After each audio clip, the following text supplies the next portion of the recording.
Audio Jungle. नमस्कार दोस्तों, आप सबका स्वागत है coaching notes classes online digital platform YouTube channel पर। सबका स्वागत है, अभिनंदन है, प्रणाम है। जय गुरुदेव, राधे राधे, जय श्री श्याम, श्री राम। हो चुका आगाज रण में, युग बदलने की तैयारी। जीत उसी की होगी साथियों, जिसका संघर्ष है जारी, जिसका संघर्ष है जारी। और इसी जोश और जुनून के साथ, नई ऊर्जा के साथ इस सेशन की शुरुआत करते हैं। लेकिन इंटरेस्ट तो तभी आएगा दोस्तों, जब शानदार और ज़बरदस्त तरीके से, पूरी शिद्दत से आप इस क्लास को देख रहे होंगे। मैं दावा करता हूँ, बहुत सारा कंटेंट आप इस क्लास के माध्यम से पढ़ने वाले हैं। पशु परिचर भर्ती 2024 महत्वपूर्ण प्रश्नोत्तरी ये चल रही है और पार्ट चल रहा है 7वां। विस्तृत रूप में हम इस क्लास को पढ़ेंगे विस्तार से। 25 क्वेश्चन होंगे इसमें। और सब्जेक्ट कौन से होंगे गुरुजी? तो याद रखें, दैनिक विज्ञान, राजस्थान जीके, पशुपालन, सामान्य ज्ञान, ये सब हम यहाँ पर कवर करेंगे। तो पहला क्वेश्चन है, विद्युत मोटर युक्ति सहायक है। ये किसमें सहायक है? यांत्रिकी, अभियांत्रिकी में, चुंबकीय ऊर्जा को यांत्रिक में बदलने में, ऊष्मा से विद्युत परिवर्तन में, विद्युत ऊर्जा को यांत्रिक ऊर्जा के परिवर्तित में। तो इनमें से सही ऑप्शन का आपको चयन करना है। विद्युत मोटर युक्ति सहायक है, किसमें सहायक है? तो ऑप्शन डी सही होगा इसमें। ऑप्शन डी क्या है? विद्युत ऊर्जा को यांत्रिक ऊर्जा के परिवर्तन में। यह आपको याद रखना है। यहाँ पर विद्युत ऊर्जा को ध्वनि ऊर्जा में परिवर्तित करने वाला उपकरण, लाउड स्पीकर, यह आपको याद रखना है। अरे, विद्युत ऊर्जा को ध्वनि ऊर्जा में बदलने के लिए कौन सा उपकरण काम में लिया जाता है? तो याद रखें, लाउड स्पीकर। ध्वनि ऊर्जा को विद्युत ऊर्जा में परिवर्तित करने वाला उपकरण, माइक्रोफोन। रासायनिक ऊर्जा को विद्युत ऊर्जा में परिवर्तित करने वाला उपकरण कौन सा है? तो याद रखें, विद्युत सेल। इसके बाद में और देखो, यहाँ पर यांत्रिक ऊर्जा को विद्युत ऊर्जा में परिवर्तित करने वाला उपकरण, डायनेमो। रासायनिक ऊर्जा को प्रकाश ऊर्जा और उसमें ऊर्जा में परिवर्तित करने वाला उपकरण, मोमबत्ती। सौर ऊर्जा को विद्युत ऊर्जा में परिवर्तित करने वाला उपकरण है सोलर सेल। विद्युत ऊर्जा को प्रकाश ऊर्जा में परिवर्तित करने वाला उपकरण कौन सा है? ट्यूबलाइट। कौन सा है? ट्यूबलाइट। विद्युत ऊर्जा को प्रकाश ऊर्जा में परिवर्तित करने वाला उपकरण है ट्यूबलाइट। विद्युत ऊर्जा को यांत्रिक ऊर्जा में परिवर्तित करने वाला उपकरण कौन सा है? तो याद रखें, विद्युत मोटर। अरे, विद्युत ऊर्जा को यांत्रिक ऊर्जा में परिवर्तित करने वाला उपकरण विद्युत मोटर है। इसके बाद में विद्युत ऊर्जा को प्रकाश ऊर्जा और उसमें ऊर्जा में परिवर्तित करने वाला उपकरण क्या है? विद्युत बल्ब। यांत्रिक ऊर्जा को ध्वनि ऊर्जा में परिवर्तित करने वाला उपकरण क्या है? यांत्रिक ऊर्जा को ध्वनि ऊर्जा में परिवर्तित करने वाला उपकरण, याद रखें, सितार। संगठित प्राकृतिक गैस CNG का मुख्य घटक, इनमें से आपको बताना है। Carbon dioxide, methane, carbon monoxide, ethane. 4 option है। तो इसका जो सही ऑप्शन होगा वो क्या हो जाएगा? अरे, संगठित प्राकृतिक गैस CNG का जो मुख्य घटक है, ये संगठित प्राकृतिक गैस क्या? CNG। इसका मुख्य घटक क्या है यहाँ पर? तो ऑप्शन बी याद रखे। अरे, मेथेन हो जाएगा इसमें, मीथेन। यहाँ पर जो ऑप्शन में आ रहा है ना, carbon dioxide, methane, carbon monoxide, ethane. अब इसको विस्तार से भी देख लेते हैं। यहाँ पर सबसे पहले देखो, कार्बन डाइऑक्साइड CO2, यह एक पारदर्शी गैस और हवा का प्राकृतिक घटक है जो वातावरण में ग्रीन हाउस गैस के रूप में कार्य करता है। तो यहाँ पर देखो, यह एक पारदर्शी गैस और हवा का प्राकृतिक घटक है जो वातावरण में ग्रीन हाउस गैस के रूप में काम करता है। इसके बाद में मीथेन भी देख लो। यहाँ पर मीथेन क्या कह रहा है? अरे, मीथेन क्या है? तो इसका देखो, रासायनिक सूत्र क्या है इसका? रासायनिक सूत्र CH4, यह आपको याद रखना है। और मीथेन के बारे में, यह साधारण हाइड्रोकार्बन है, अल्केन श्रेणी का प्रथम सदस्य है। वायु की अनुपस्थिति में दलदले स्थानों, पेड़ पौधों और कार्बनिक पदार्थों मार्स के सड़ने गलने से बनती है, इसलिए इसे मार्स गैस भी कहते हैं। तो इसके बारे में इतना फैक्ट आपको नोट करना है। और मीथेन की खोज किसने की थी? तो यहाँ पर देखो, मीथेन की खोज किसने की थी? तो याद रखें, यहाँ पर खोज करता है एलेसेंड्रो वोल्टा। कब की थी? 1776 में, ये आपको याद रखना है। अब यहाँ पर देखो, कार्बन मोनोऑक्साइड। अरे कार्बन मोनोऑक्साइड क्या है, इसके बारे में भी थोड़ा बहुत जान लो। यह एक कार्बन परमाणु एक ऑक्सीजन परमाणु के त्रिआबंध से बनती है, तो ये आपको याद रखना है। और इसके गुण अजैविक यौगिकों से ज़्यादा समानता रखते हैं। इसे कार्बोनिक और कार्बोनस ऑक्साइड भी कहते हैं। क्या बोलते हैं? इसे कार्बोनस ऑक्साइड भी कहते हैं। अरे जिस वातावरण में इसकी मात्रा अधिक होती है, तो वहाँ पर क्या होता है, सांस लेने से शरीर में ऑक्सीजन की मात्रा कम हो जाती है, इसलिए यह गैस लोगों के स्वास्थ्य को नुकसान पहुंचाती है। तो इतना फैक्ट आपको यहाँ पर इसके बारे में याद रखना है। और आगे देखो, यह गैसोलीन, केरोसिन तेल, प्रोपेन, कोयला, लकड़ी के जलने से उत्पन्न होती है, तो ये भी आपको देखना है। अब आ गया एथेन के बारे में क्या है खास, ये भी देख लेते हैं। यहाँ पर एथेन, इसका आणविक सूत्र याद रखो, C2H6। क्या है इसका आणविक सूत्र? C2H6। एथेन एक गैसीय हाइड्रोकार्बन है। यह सबसे सरल हाइड्रोकार्बन है जिसमें एकल कार्बन बंधन होता है। एकल बंधन में प्रत्येक कार्बन परमाणु 3 हाइड्रोकार्बन परमाणुओं से जुड़ा होता है। एथेन का आणविक द्रव्यमान 30, यह भी आपको नोट करना है।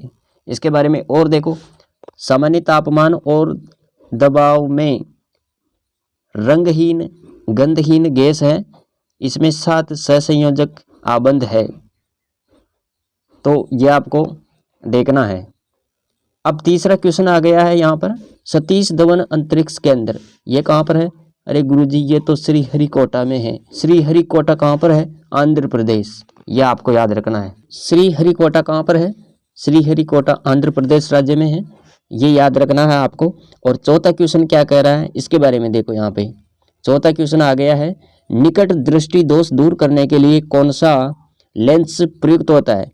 अरे निकट दृष्टि दोष में किस लेंस का उपयोग किया जाता है, यह आपको बताना है। उत्तल अवतल दोनों, इनमें से कोई नहीं। अरे इनमें से कौन सा होगा सही विकल्प, इसका आपको चयन करना है। उत्तल होगा, अवतल होगा, दोनों होगा, या इनमें से कोई नहीं होगा। तो यहाँ पर सही विकल्प का आपको क्या करना है? चयन करना है। तो दोस्तों यहाँ पर जो सही विकल्प होगा वो क्या हो जाएगा? ऑप्शन बी, अवतल। अरे निकट दृष्टि दोष दूर करने के लिए कौन सा लेंस काम में लेते हैं? अवतल लेंस। अब हम दोस्तों यहाँ पर अगर ये लेंस से रिलेटेड क्वेश्चन है तो इसकी विस्तृत रूप में हम यहाँ पर जानकारी प्राप्त करेंगे। तो इसकी परिभाषा आपको देखनी है। यहाँ पर लेंस किसे कहते हैं? तो लेंस की परिभाषा देखो, 2 पृष्ठों से घिरा हुआ कोई पारदर्शी माध्यम जिसके एक या 2 पृष्ठ गोलीय हैं, लेंस कहलाता है। लेंस का एक पृष्ठ कम से कम गोलीय होता है। ऐसे लेंसों में दूसरा पृष्ठ समतल भी हो सकता है। तो ये लेंस से रिलेटेड। और लेंस के बारे में याद रखिए, ये कितने प्रकार के होते हैं? तो 2 प्रकार के होते हैं। लेंस कितने प्रकार के होते हैं? 2 प्रकार के। अरे कौन कौन से होते हैं? उत्तल, जिसे आप अभिसारी भी बोलते हैं, अवतल, जिसे आप अपसारी भी बोलते हैं। तो लेंसों के 2 प्रकार आपने देखे यहाँ पर, उत्तल अवतल। अब लेंसों के उपयोग के बारे में भी देख लो। यहाँ पर लेंसों का उपयोग हम यहाँ पर देखने वाले हैं। लेंसों के उपयोग, चश्मा में किया जाता है ना। निकट दृष्टि दोष से पीड़ित व्यक्ति अपसारी अवतल लेंस का तथा दूरदृष्टि दोष से पीड़ित व्यक्ति अभिसारी उत्तल लेंस का प्रयोग अपने चश्मे में करते हैं। तो ये जानकारी आपको यहाँ पर ध्यान में रखनी है। अब आ गया यहाँ पर संयुक्त सूक्ष्मदर्शी। इसकी सहायता से सूक्ष्म वस्तुओं को बढ़ा करके देखा जाता है। इसमें दो अभिसारी उत्तल लेंस होते हैं। संयुक्त सूक्ष्मदर्शी, इसकी सहायता से सूक्ष्म वस्तुओं को बढ़ा करके देखा जाता है। इसमें दो अभिसारी लेंस होते हैं। तो ये आपको याद रखना है। कौन से लेंस होते हैं? उत्तल लेंस होते हैं इसके अंदर। प्रिज्म द्विनेत्री, इसके बारे में भी देखो। इस उपकरण में भी अभिसारी लेंस प्रयुक्त किए जाते हैं। तो ये आपको नोट करना है। अब दोस्तों हम यहाँ पर विस्तार रूप से दृष्टि दोष व उनका निराकरण के बारे में पढ़ने वाले हैं। तो याद रखिए, नेत्र दोष 5 प्रकार का होता है। नेत्र दोष कितने प्रकार का होता है? अरे 5 प्रकार का होता है। तो दृष्टि दोष है ये, और इसका निराकरण, इसका निवारण, इसके बारे में हम यहाँ पर देख रहे हैं। तो निकट दृष्टि दोष के बारे में देखो। सबसे पहले, इस दोष में निकट की वस्तु साफ दिखती है, लेकिन जो दूर की वस्तु होती है, दूर की वस्तुओं से आने वाली किरणें रेटिना से पहले ही फोकस हो जाती है। रेटिना से पहले ही फोकस हो जाती है। इसके फलस्वरूप क्या होता है? वस्तुएं साफ नहीं दिख पाती। तो ये आपको याद रखना है। यहाँ पर देखो, निकट दृष्टि दोष में क्या है? इस दोष में निकट की वस्तुएं साफ दिखती है, लेकिन दूर की वस्तुओं से आने वाली किरणें रेटिना से पहले ही फोकस हो जाती है। फलस्वरूप दूर की वस्तुएं साफ नहीं दिख पाती है। तो ये जानकारी आपको यहाँ पर निकट दृष्टि दोष के बारे में याद रखनी है। इसका निवारण अवतल लेंस का चश्मा लगाकर किया जाता है। अगर सही आंख है तो इसमें वस्तु का बिंब रेटिना पर पड़ता है। निकट दृष्टि दोष हो तब क्या होता है? इसमें वस्तु का प्रतिबिंब रेटिना से पहले पड़ता है। इसमें वस्तु का प्रतिबिंब रेटिना से पहले पड़ता है। और देखो यहाँ पर दूरदृष्टि दोष। अब हम दूरदृष्टि दोष के बारे में पढ़ रहे हैं। दूरदृष्टि दोष, इसमें दूर की वस्तुएं साफ दिखती है, लेकिन पास से आने वाली किरणें रेटिना पर फोकस न होकर अपसारित रहती है, जिसकी वजह से वस्तु का बिंब रेटिना के पीछे बनता है और वस्तुएं साफ नहीं दिखती। पास की वस्तुएं साफ नहीं दिखती। तो ये आपको देखना है यहाँ पर। इसका निवारण उत्तल लेंस का चश्मा लगाकर किया जाता है। कौन सा लेंस काम में लिया जाता है? उत्तल लेंस। सही आंख में क्या होता है? दूर की वस्तु का बिंब रेटिना पर बनता है, और दूरदृष्टि दोष हो तब क्या होता है? तब निकट की किरणें रेटिना पर फोकस नहीं होने से बिंब रेटिना के पीछे बनता है। 5वां क्वेश्चन है, परावर्तन के नियम लागू होते हैं समतल दर्पण पर, अवतल दर्पण पर, उत्तल दर्पण पर, उपरोक्त सभी दर्पणों पर। परावर्तन के नियम ऑप्शन डी होगा इसमें सही, उपरोक्त सभी दर्पणों पर लागू होता है। और 6 नंबर का क्वेश्चन है, क्या कह रहा है? 6 नंबर का क्वेश्चन यहाँ पे देखो, शुष्क सेल के लिए गलत विकल्प का चयन करें। शुष्क सेल के लिए गलत विकल्प का चयन करें, ये 6 नंबर का क्वेश्चन है। इसका विद्युत वाहक बल 1.5 वोल्ट होता है। इसका आकार बेलनाकार होता है। अरे इसका आवरण जस्ते का बना होता है। इसके अंदर रबड़ की छड़ होती है। सेल के अंदर रबड़ की छड़ कहाँ होती है? तो ये ऑप्शन आपका गलत है, और ये हो जाएगा इसका सही। गलत विकल्प का आपको चयन करना है। अब देखो, शुष्क सेल आ गया, तो इसके बारे में थोड़ा बहुत यहाँ पर देखते हैं हम। इसके अंदर कार्बन की छड़ होती है। देखो, जो गलत था ना, उसका हमें चयन करना था। तो इसके अंदर कार्बन की छड़ होती है। शुष्क सेल में जस्ते का आवरण ऋणाग्र का कार्य करता है। सेल के ऊपरी भाग पर पीतल की टोपी होती है, और यह पीतल की टोपी कार्बन की एक छड़ पर लगी होती है, जो किसका काम करती है? धनाग्र का कार्य करती है। 7वां क्वेश्चन है, चुंबकीय प्लक्स का मात्रक है। 7वां क्वेश्चन क्या है? चुंबकीय प्लक्स का मात्रक। चुंबकीय प्लक्स का मात्रक है टेस्ला, वेबर, गाउस, एम्पियर। इनमें से सही ऑप्शन का आपको क्या करना है? चयन करना है। दोस्तों, इसका जो सही विकल्प होगा ऑप्शन बी हो जाएगा। क्या हो जाएगा? Option B. Option B. 8 number का क्वेश्चन है, कौन सा एक असंक्रामक रोग है? सामान्य जुकाम, निमोनिया, उच्च रक्तचाप, एड्स। इनमें से सही ऑप्शन का आपको चयन करना है। तो दोस्तों याद रखें, इसका जो सही विकल्प होगा ऑप्शन सी हो जाएगा। इसका सही विकल्प क्या होगा? ऑप्शन सी, उच्च रक्तचाप। 9 नंबर का क्वेश्चन देखो, प्रकृति की क्रियाशीलता इकाई कहलाती है। अरे प्रकृति की क्रियाशील इकाई क्या कहलाती है? वायुमंडल, जैवमंडल, पारितंत्र, पर्यावरण है। इसका जो सही ऑप्शन होगा वो क्या होगा? ऑप्शन सी, पारितंत्र। प्रकृति की क्रियाशील इकाई, क्रियाशीलता की इकाई पारितंत्र। इसके बाद में और देखो, यहाँ पर 10वां क्वेश्चन है, सबसे अधिक तन्य धातु है। अरे सबसे अधिक तन्य धातु बतानी है आपको। Silver, gold, platinum, zinc. इनमें से सही ऑप्शन का आपको चयन करना है। तो इसका जो सही ऑप्शन होगा वो क्या होगा? गोल्ड। दोस्तों 11वां क्वेश्चन है, चंबल नदी का उद्गम स्थल है। अब यहाँ पर राजस्थान जीके शुरू हो गया है। चंबल नदी का उद्गम स्थल है, इनमें से आपको बताना है। शिवालिक की पहाड़ियाँ, शिवालिक की पहाड़ियाँ, अरे जनापाव की पहाड़ियाँ, गोगुंदा की पहाड़ियाँ, खमनौर की पहाड़ियाँ। चंबल नदी का उद्गम स्थल कौन सा होगा इनमें? यहाँ पर जो सही ऑप्शन है ये हो जाएगा जनापाव की पहाड़ी, जनापाव की पहाड़ी। ऑप्शन बी सही होगा इसके अंदर। अब हम चंबल नदी के बारे में विस्तार से पढ़ेंगे। फिर और भी नदियां हैं, जैसे ये शिवालिक की पहाड़ियां हैं, ये किस नदी का उद्गम स्थल है? गोगुंदा की पहाड़ियां हैं, ये किस नदी का उद्गम स्थल है? खमनौर की पहाड़ियां हैं, ये किस नदी का उद्गम स्थल है? इसके बारे में भी देखेंगे। तो इनके बारे में विस्तार पूर्वक यहाँ पर देखते हैं। चंबल नदी, इसका उद्गम स्थल मध्य प्रदेश में इंदौर जिले के महू के निकट विंध्याचल पर्वत की जनापाव की पहाड़ी, ये आपको याद रखना है। ये चंबल नदी के बारे में है। बनास नदी, बनास नदी का उद्गम स्थल है राजसमंद में कुंभलगढ़ के निकट खमनौर की पहाड़ी।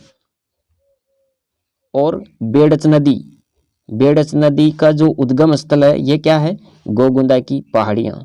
और घग्गर नदी, इसका उद्गम स्थल है हिमाचल प्रदेश में शिमला के पास शिवालिक की पहाड़ियाँ।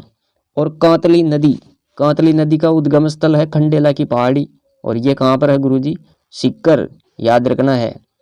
इसके बाद में और देखो यहाँ पर कांकनी, कांकने मसूरदी नदी, इसका उद्गम स्थल क्या है? कोठारी। अरे कोठारी गांव कहाँ पर है? जैसलमेर। और देखो यहाँ पर रूपनगढ़ नदी, ये रूपनगढ़ नदी और इसका जो उद्गम स्थल है ये कहाँ पर है?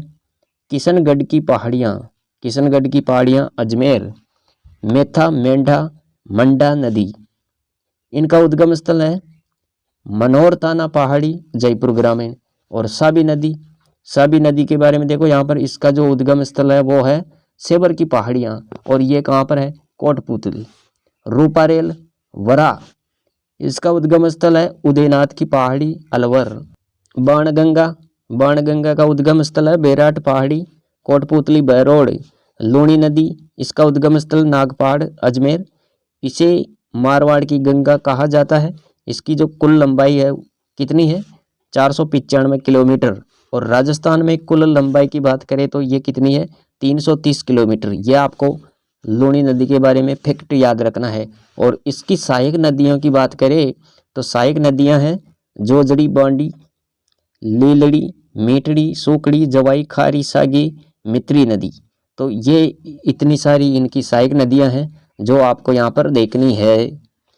माही नदी, माही नदी के बारे में देखो यहाँ पर, इसका जो उद्गम स्थल है यह है मेहंद झील, विंध्याचल की पहाड़ियाँ, धार जिला है मध्य प्रदेश। तो ये आपको देखना है यहाँ पर माही नदी के बारे में। और देखो यहाँ पर ये जो माही नदी है इसका राजस्थान में प्रवेश कहाँ से होता है? तो खांडू गांव, खांडू गांव, बांसवाड़ा। और सहायक नदियाँ हैं एराव, जाखम, सोम, मोरेन, चाप, अनास। तो ये जानकारी आपको देखनी है इसके बारे में। किसके बारे में? माही नदी के बारे में। इसका उद्गम स्थल मेहंद झील, विंध्याचल की पहाड़ियाँ, धार जिला मध्य प्रदेश। और राजस्थान में प्रवेश कहाँ पर होता है? खांडू गांव, बांसवाड़ा। सहायक नदियाँ कौन सी है? एराव, जाखम, सोम, मोरेन, चाप, अनास। 12वां क्वेश्चन देखो यहाँ पर, मेवाती बोली जाती है। अरे मेवाती कहाँ पर बोली जाती है? मेवाती बोली है, भाषा है। डूंगरपुर, सीकर, अलवर, भीलवाड़ा। अरे मेवाती बोली जाती है अलवर क्षेत्र में। इसके बाद में राजस्थान की प्रथम औद्योगिक नीति कब लागू हुई?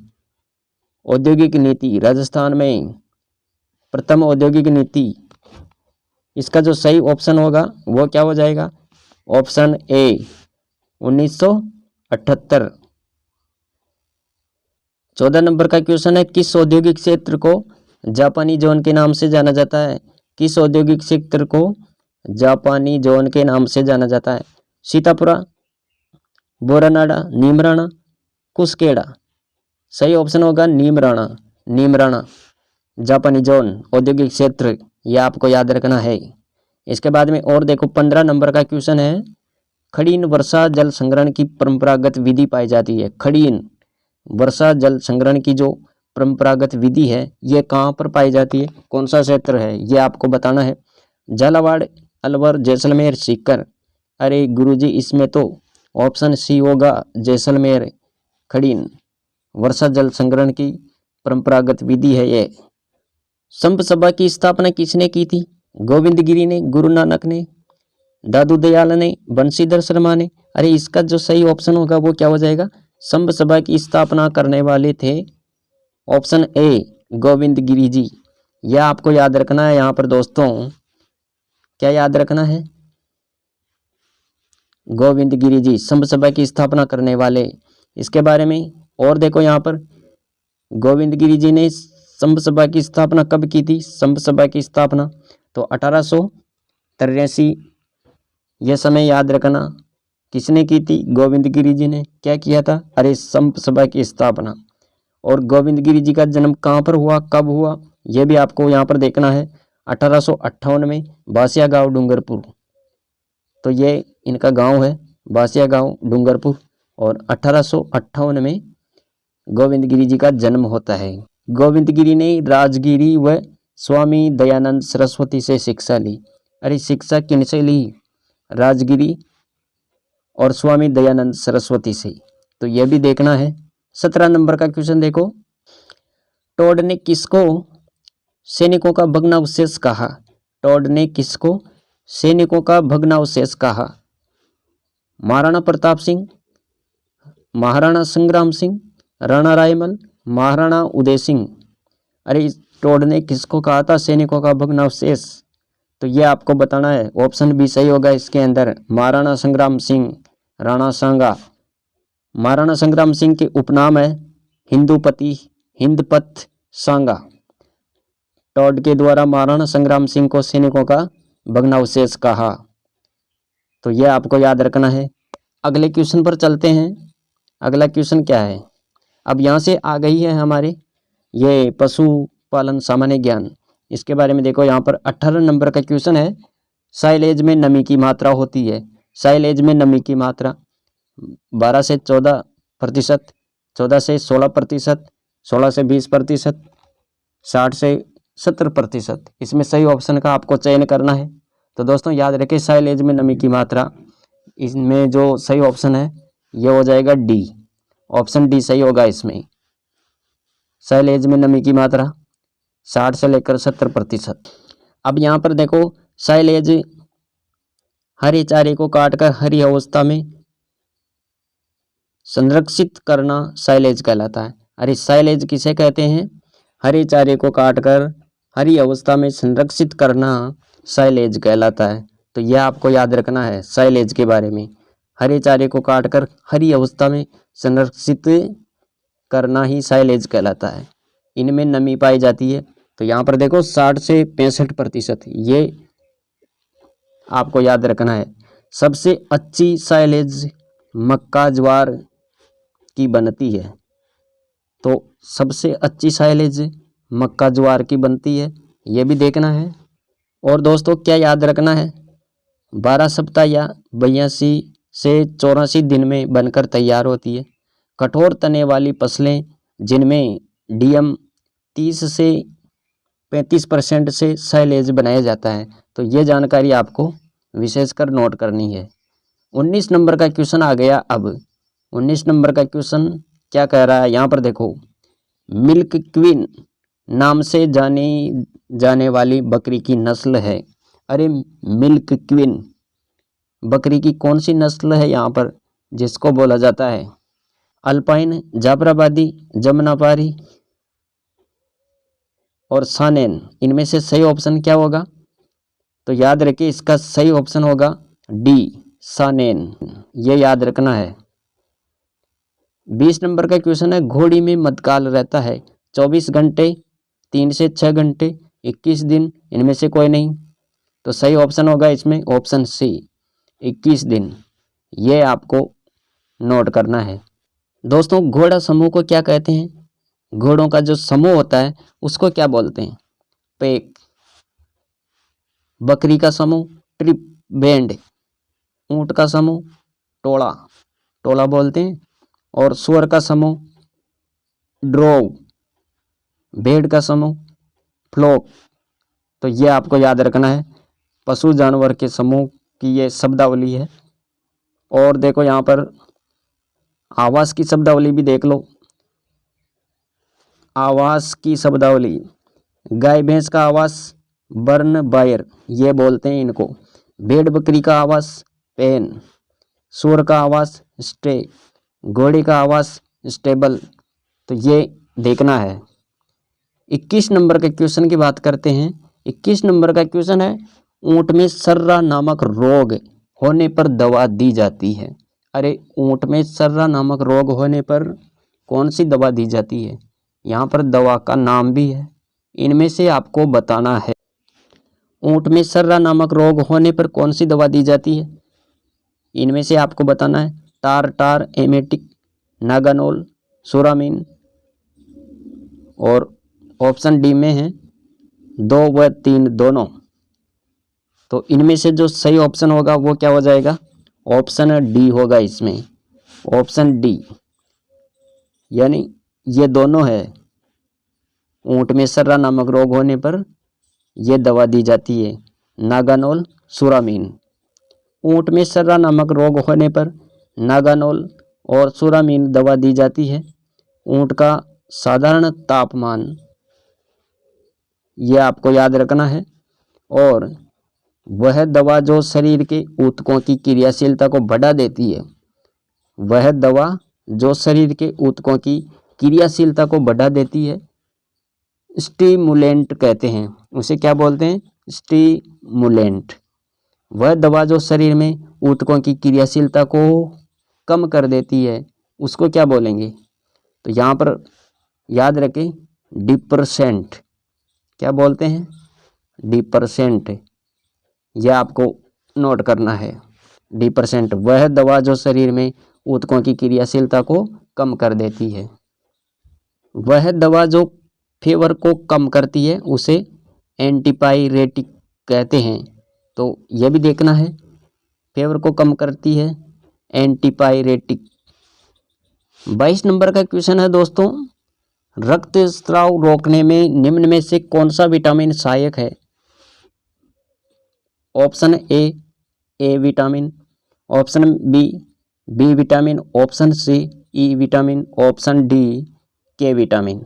तो रक्तस्राव रोकने में जो सहायक है वो विटामिन कौन सी है? तो याद रखें विटामिन के होगी इसके अंदर। विटामिन के रक्तस्राव रोकने में सहायक है। 23 नंबर का क्वेश्चन है, कोलिक निम्न में से किस दर्द को कहते हैं? अरे कोलिक निम्न में से किस दर्द को कहते हैं?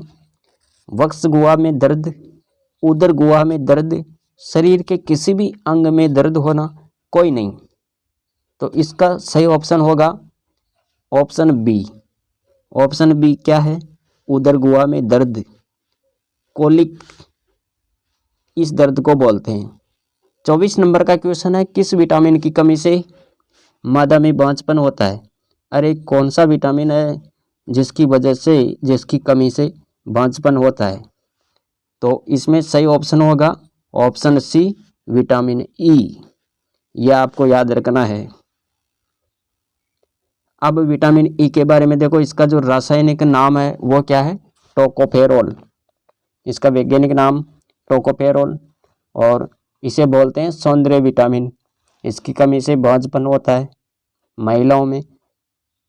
और इसके सोर्स है, इसकी पूर्ति किससे कर सकते हैं? सोयाबीन, अंकुरित अनाज, दूध, अंडा आदि। तो ये है विटामिन ई। और दोस्तों बता देना चाहता हूँ, कंप्लीट विटामिन की मैंने पहले ऑलरेडी क्लास डाल दी है, तो उसे आप ज़रूर देखें।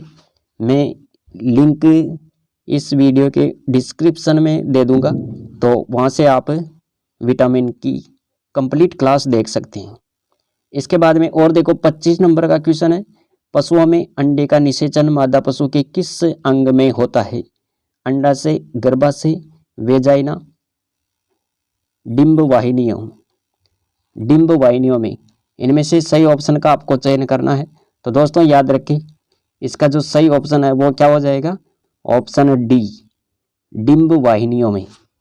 तो दोस्तों ये थी आज की क्लास को अधिक से अधिक अपने मित्रों तक शेयर जरूर करें, वे भी इस क्लास का पूरा फायदा उठा सके और अपनी तैयारी को और मजबूत कर सके। तो मिलेंगे नेक्स्ट वीडियो में, तब तक जय हिंद, वंदे मातरम। Thanks for watching.